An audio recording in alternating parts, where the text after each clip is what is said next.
What's up guys, welcome back to another video. So my pre-order for my Fujifilm X100VI was fulfilled and here it is. So in this video, I want to go over some of my custom button features. Since this camera has a lot of new features and functions, that means there's a lot more menus to go through. So mapping out these custom buttons is definitely helpful when you're out in the field using your camera and you don't want to go through a bunch of menus to select something that is readily available right at your fingertips. All right, so let's jump into these custom settings. So the first thing that I switched, I do love this little wheel on the top, but I find that while using the camera, it's not exactly that convenient. So the first thing that I switched is if your shutter speed, if you move the wheel all the way to the T, then you can use your rear dial right here. This wheel turns into your shutter speed. So now when you're trying to adjust your exposure, you're able to just move your wheel left or right and your shutter speed goes up or down depending on which way you move it. It makes the experience using this camera a lot nicer, having the wheel right at your thumb instead of your thumb and your index finger. Moving right along, this is something that's different from the X100F. Now there is a letter C on the top wheel.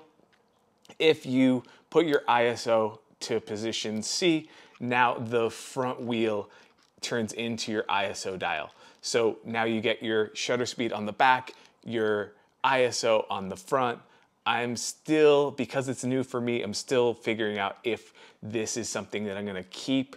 I don't tend to move my ISO up or down that often, so taking a moment to just shift and move it is something that I've kind of enjoyed on the X100F. I'm still testing that out, but I wanted to share it just because it is something that I'm currently using that I switched right away. So the next thing that I think is really important, and one of the main reasons why I love the X100 cameras, they have a built-in ND filter or neutral density filter. It's 4 stops, and the coolest thing about this camera is the fact that you do not have to bring any extra accessories with you. So right out of the box, it comes with the neutral density filter right on this little switch. And I feel that that's a little bit confusing because this switch also enables your electronic viewfinder or rangefinder viewfinder. So in order to access the function button menu, you just hit the main menu and then you scroll down to the little wrench icon. From there, you go to button dial setting. From there, function setting. And here's your menu with all your custom function buttons. There's 2 pages. For now, we're gonna start with the ND filter. I switched that out for just the front button right here. That way, if it's really bright out and I still want to maintain that shallow depth of field using the f2 lens that it has, I just quickly hit this button and then the sunglasses or the ND filter comes onto the camera and it makes it really easy to turn on and off, and then you just adjust your settings around your ND filter. All right, so moving into the next thing, and this is another reason why I love Fujifilm cameras. I know a lot of the other ones have the film simulations, but I mapped this button right here to be the film recipes. I have been experimenting with new ones since getting this camera. I highly recommend going on Fuji X Weekly. They have lots of film recipes available for this camera. I generally will just find one there and then tweak it a little bit to my liking, but it's a great starting place if you're not familiar with the film recipes.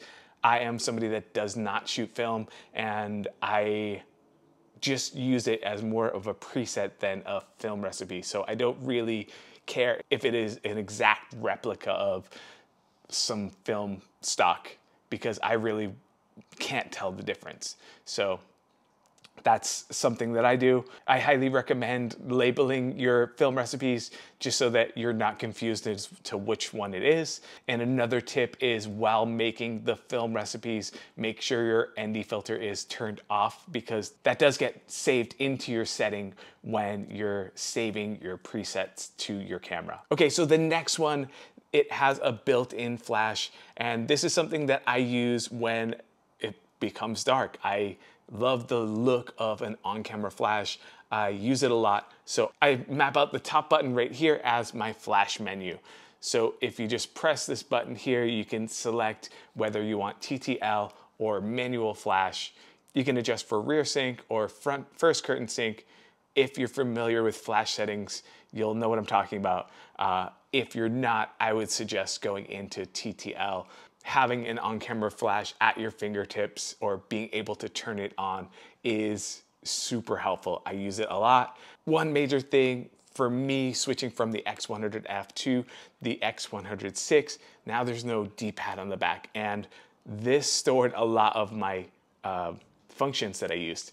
So I noticed that instead of having the D-pad, you have little swipe actions. So you can swipe right, you can swipe left, swipe up, swipe down, and you can set those to different functions.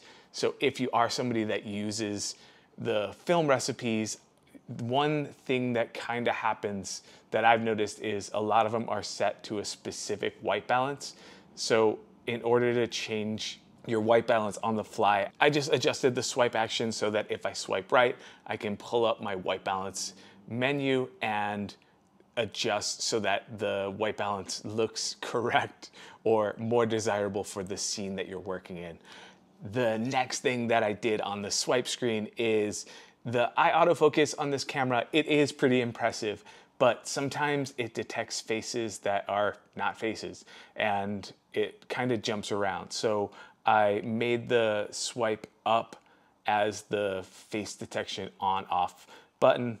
You can do eye autofocus auto, face detection off. I keep it so that you swipe up. And the final one that I switch, this control ring here, it does control focus if you have it in manual focus, but you can make it a selector wheel. So from the function setting, you just move to page 2, and then you go down to control ring setting. You could do white balance if you wanted to.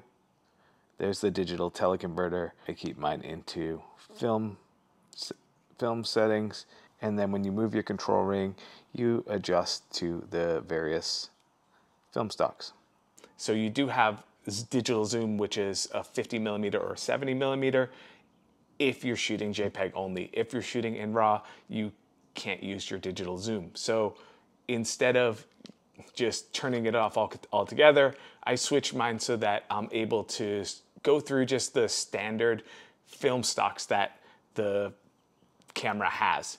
So I know a lot of these things are accessible through the quick menu or the Q button, but I like to map out my buttons just because then I don't have to pull my eye away from the viewfinder when using the viewfinder or just looking at the LCD screen. It helps you to stay focused on whatever it is that you're shooting instead of going through menus while you're shooting it. All right, so that's how I set up my menus. I wanted to share this with you just to give you an idea.